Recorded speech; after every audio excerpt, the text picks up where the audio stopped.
El Súper Clásico, not to be confused with that other massive derby, the foremost fixture in Mexican football, overtaking the respective local derbies that both Chivas and Club América take part in throughout their season. But with over 500 kilometers separating these two clubs, what could be at the heart of this rivalry? Hey there, and welcome to another edition of Rabona TV's Roots of the Rivalry, the first of the 2019-2020 season and our first time covering a rivalry from North America. As per usual, we'll start with the founding of each club, beginning with the older of the two teams, Chivas.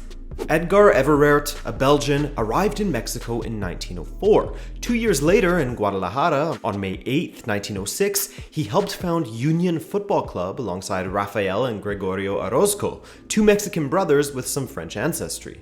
In fact, many of the first players of the club were European in origin, Belgian, of course, French, and Spanish, but there was a Mexican contingent as well. The name Union allegedly derives from the camaraderie or the union of the players from differing backgrounds, which, as the club history denotes, most of these founding members worked at Fábrica de Francia.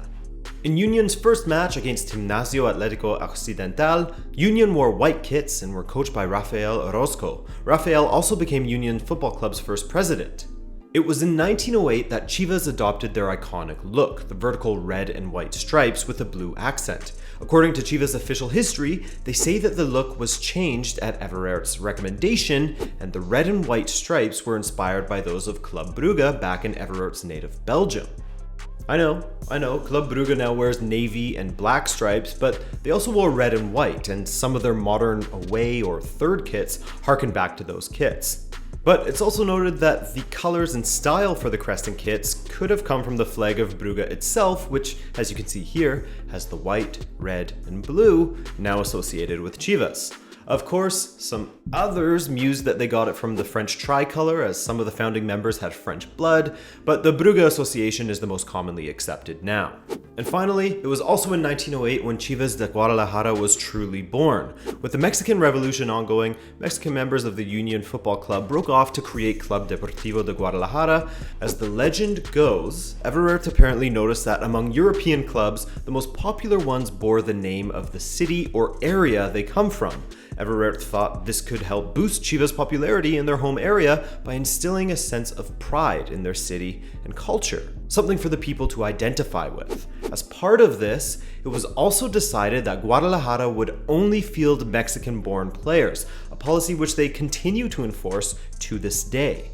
In the time leading up to 1943, Chivas won 13 amateur titles, as there was no professional football within Mexico during this time period. Oh, and speaking of which, they got their nickname, Chivas, in 1948 following a 1-0 win over Tampico. A reporter who allegedly was in disbelief that Guadalajara had won said that they played like, quote, hopping goats. Like many nicknames, it started out as an insult, which was embraced and used by rival fans, and developed into a name that Chivas fans and even the club itself ended up embracing and celebrating. Alright, before we get to the birth of professional Mexican football and the first match between Chivas and Club América, let's look at the founding of the latter. In 1916, Rafael Garza Gutierrez and his cousin Germán Núñez Cortina, attending Colegio Mascarones in Mexico City, put together a team consisting of the best football players in their age group at the school, taking their pick from those that played daily during recess. The club called their first meeting at Germán Cortina's aunt's house, with a total of 13 players showing up. And their colors? How did they choose them? Well, Rafael Garza Gutierrez was tasked with creating a uniform for the newly formed club. Going into his father's closet, he grabbed a pair of navy blue pants, which he cut off at the knee to turn them into shorts, and a cream yellow colored shirt. This shirt was actually from Colegio Mascarones itself, a uniform, and was a more vibrant yellow, but due to aging and wear, it had faded to the iconic cream color associated with Club América to this day.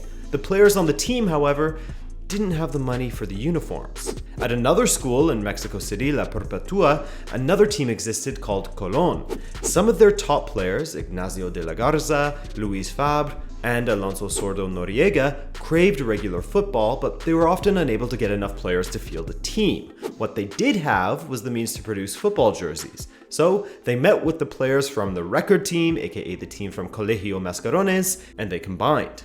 On the day that the members all met, they decided upon a name. Cheto Quintanilla suggested the name America, Why? They met on October 12th, 1916, aka Columbus Day, or the day that Christopher Columbus arrived in the Americas. Cheto Quintanilla drew up the original club badge with the drawing of the Americas sandwiched between a C and an A, standing, of course, for Club América.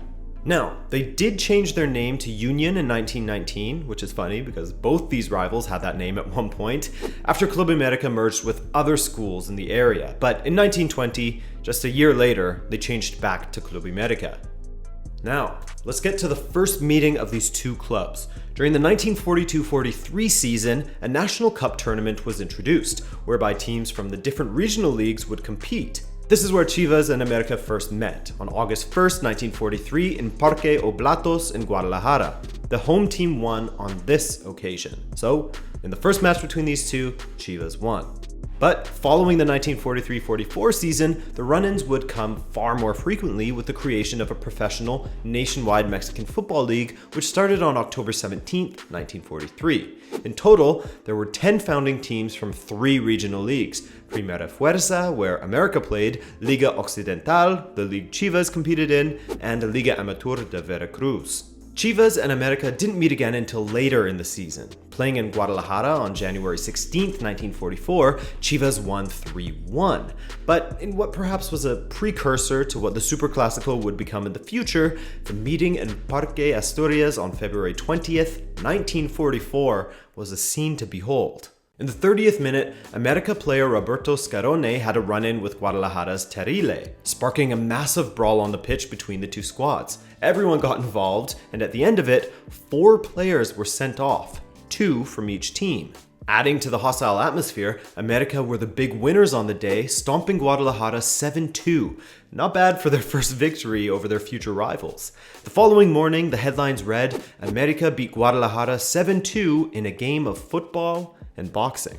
Not only did we have the development of a sporting rivalry between Chivas and America, but on July 22nd, 1959, Emilio Azcárraga Milmo bought Club América. Azcárraga and his family were the owners of Telesistema Mexicano, which was one of the biggest emerging broadcast television companies in Mexico, and would go on to be known as Televisa, which today is a media conglomerate, the biggest in the Spanish-speaking countries in North and South America, broadcasting their programming as far and wide as from the United States all the way down to Chile. As more of a businessman than a football man, under this ownership, Club América began to establish themselves more and more in the following decades through the money that was being injected into their team. On top of this, Club América was able to afford investing in foreign talents, and this added to the rhetoric that America was the team of the wealthy.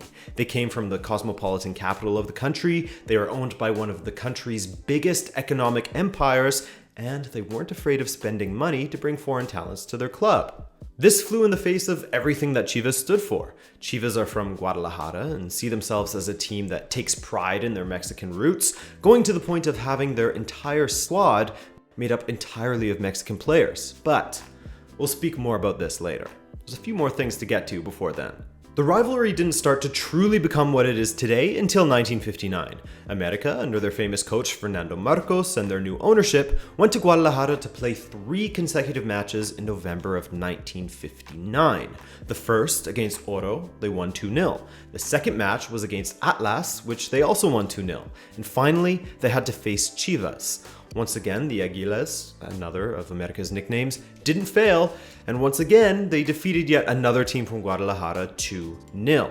After this match, Fernando Marcos said, quote, America didn't come to Guadalajara to win. That's expected. We came to change its long-distance phone number. My friends, I'm sure you already know it. Anyone who wishes to call Guadalajara should dial 202020 or 202020. Well, that of course didn't sit well with the teams from Guadalajara, and later, Chivas got their revenge over America, and yes, the score was 2-0. You can't write this stuff. Around this time is when Chivas were dominant in Mexico, in an era where they were referred to as El Campeonísimo, and still, to this day, the team from this era is regarded as one of the best Mexican teams of all time. Chivas won 7 league titles during this time, 4 consecutively, as well as other national titles. But America began to exercise their dominance over Mexican football and by extension over their rivals Chivas during the 80s, known as America's Golden Decade, winning the league 5 times and even the CONCACAF Champions Cup. But we also had one of the most explosive moments in the two clubs' shared histories, the 82-83 semifinals, which was dubbed La Bronca del 83, or the Riot of 83. In the 25th minute, Eduardo Cisneros of Chivas fouled the Argentinian Norberto Huetes of America, who responded by shoving Cisneros. The referee sent off Huetes, Javier Cardenas was also expelled, and a 22-man fight broke out. Towards the end of the first half, another America player was sent off, and in the end, Chivas won 3-0, moving on to the final. But in the following season, revenge plays a big part in this. America this time got their revenge by defeating Chivas in the final itself. 1986 saw an even more explosive riot, complete with flying kicks, kicking players while they're down, and the suspension of the match in the 72nd minute. Since the 80s, America has been the stronger of the two teams, where America had a run of only losing to Chivas 6 times from 43 matches. In the 21st century, America continued to have the edge over their fierce rivals, even setting a record for the most wins over their rivals in a single calendar year. 4 wins over Chivas in 2007 alone. On top of that, Chivas fell on some hard times, even coming close to being relegated at one point. But beyond the records against each other and the bench-emptying fights, the root of this rivalry comes down to 2 main things. The fight for dominance in Mexico between its 2 biggest clubs, of which America has 13 titles to Chivas 12 now, and of course, the difference in ideologies. As the fans themselves see it, America versus Chivas is the team of the wealthy, the team that is owned by one of Latin America's biggest enterprises, a team that seeks to bolster their squad with foreign players, the team from the metropolitan capital of Mexico, versus a team that is proudly Mexican through and through, that only fields players of Mexican descent. Mexican pride versus a modern, more globalist view of football, and all the same, one of the fiercest rivalries across the sport. Thank you for taking the time to watch this video. If you enjoyed it and want more roots of the rivalry, then there's a playlist linked below for your convenience. Other than that, I'm Adrian, this is Rabona TV, and enjoy El Súper Clásico.